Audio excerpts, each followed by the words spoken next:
रथ बेले corona tension रथ आउ दिनक पर रही आउ स्वाभाविक कथा जितेबाला कोरोना कथा कह जाती बेले आमर मन पड़ुछि रथ माने कोरोना समय जितेबाला आम 20 मसीह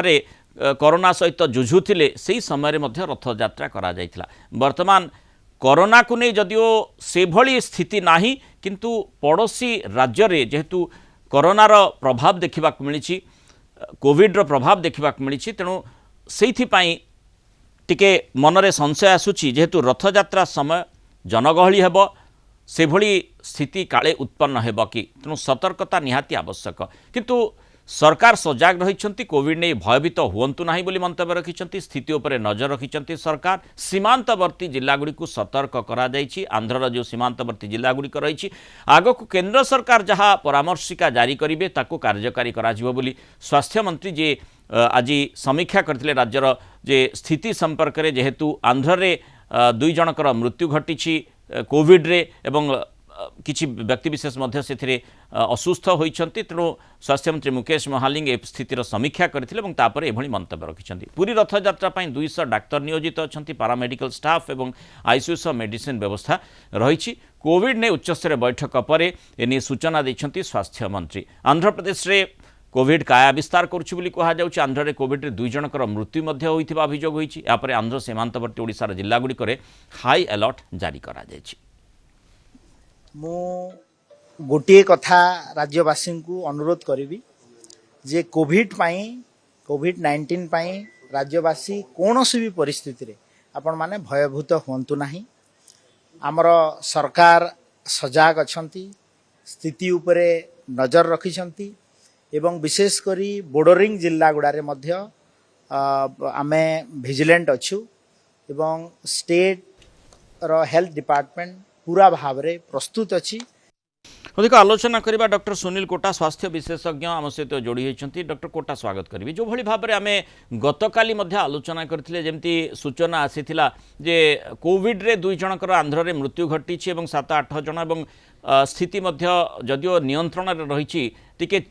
चिंता करा जाउछि जे काले ताहा बढ़ी पारे कि कारण 2 जनकर मृत्यु निश्चित भाव में अपेक्षा करने पड़ो से संपर्कित तथ्य कौन आसूची कहीं से मृत्यु घटिला तांकर बैकग्राउंड कौन रही एवं जो जो भूताणु द्वारा से मृत्यु घटी से भूताणु स्ट्रेन टी कौन रही एसबू प्रसंग निश्चित भाव में गुरुत्वपूर्ण से भितर आम देखुचे रथयात्रा रही स्वाभाविक कथा देश विदेश अनेक लोक आसबे तेणु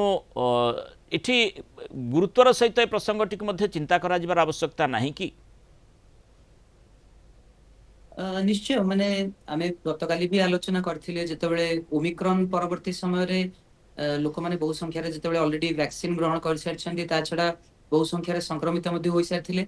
आमे देखि जे भी ता परवर्ती समय रे जे कोनोसी भी आमे किछि किछि अंचल रे कोविड वायरस रो संख्या वृद्धि घटिछि एते द्रुत गति रे बढ़ी नै एते संख्या रे लोके संक्रमित होई नाहंती किंतु आम पे वर्तमान चिंतार कारण रही जेहेतु आमर पाख राज्य 2टी लोक चिन्हट होती आम बर्तमान रथयात्रा गोटे बड़ चैलेंज निश्चय रूप रहिबो कारण से समय आम आलोचना करथिले जोठी भी जनसमागम बेसी होउछि एवं छोटिया जगह गोटे बहु संख्यार लोके जदि एकत्रित होउछन्ती ए वायरस रो स्वभावता आम वर्तमान सुधा जानि सारछे जे द्रुत गति रे जनगठारु अन्य उद्देहरे प्रवेश करिथाय। समस्या विशेष करी हबो आम बारंबार कहि आछे जे जो वयस्क लोक माने रहिले जो माने अन्य कोमोरबिड डिसऑर्डर जो आनुषंगिक रोग आक्रांत अछंती विशेषकर जो मानकर रोग प्रतिरोधक शक्ति क्षीण रही से यार गोटे उग्र रूप धारण करें तेणु मु भावुची देखो सरकार तरफ आप कहले वर्तमान मेडिकल टीम मुतयन हो सारी किंतु जिते दूर संभव आमर वयस्क लोक से अवॉइड करवा दरकार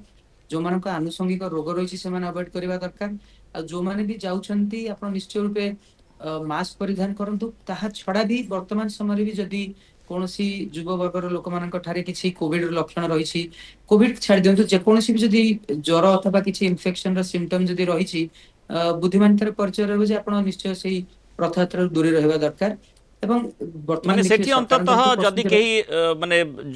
ज्वर रे आक्रांत होइछंती बा ठंडा होइछि ताले स्वाभाविक रहूछि जे माने जदि से भली स्थिति रहिथिबो ताहले अन्य को मध्य ताहा व्यापी पारे से संभावना कथा कुहा जाई पारे अंतत तेणु सतर्क निज आड़ू ही रहिबार आवश्यकता रही। निश्चय माने बहुत इंपोर्टेंट हमें सेतबेले भी कहि आस्तले जे गुरु दायित्व रछि प्रत्येक व्यक्ति विशेषर माने आमे जदि संक्रमित अच्छे आम ठारू माने ई संक्रमणटी अन्य को न व्यापी थाउ एवं कहीं कि ना देखंतु बहुत समस्त घर आम जाने वयस्क लोक रही किसी ना किसी रोग आक्रांत लोक रही एवं जदि आम ठारे किसी भी समस्या न हुए आम जदि संस्पर्श आसुचे सेमानक देहरे गोटे उग्र रूप धारण करें तेणु निज आड़ू सतर्क रहिबा जदि कौन श्वासजनित लक्षण अथवा जदि ज्वर लक्षण रही आप रथयात्रा दूरी रुहतु एवं जाउछंती जदि मास्क टी परिधान करंतु एतिक मु निश्चय रूपे आपनको जरिए समस्त को अनुरोध करिया चाहिए। से भितर कहीं एभली स्थिति आंध्र में उत्पन्न है विशेषकर से केन्द्र परामर्शिका कौन रोचे एडवाइजरी कौन रोचे केन्द्र ताकू किभली विश्लेषण करुच्ची निश्चित नजर रखा भी आवश्यकता रही। बहुत धन्यवाद डॉक्टर कोटा आलोचना मतामत रखि।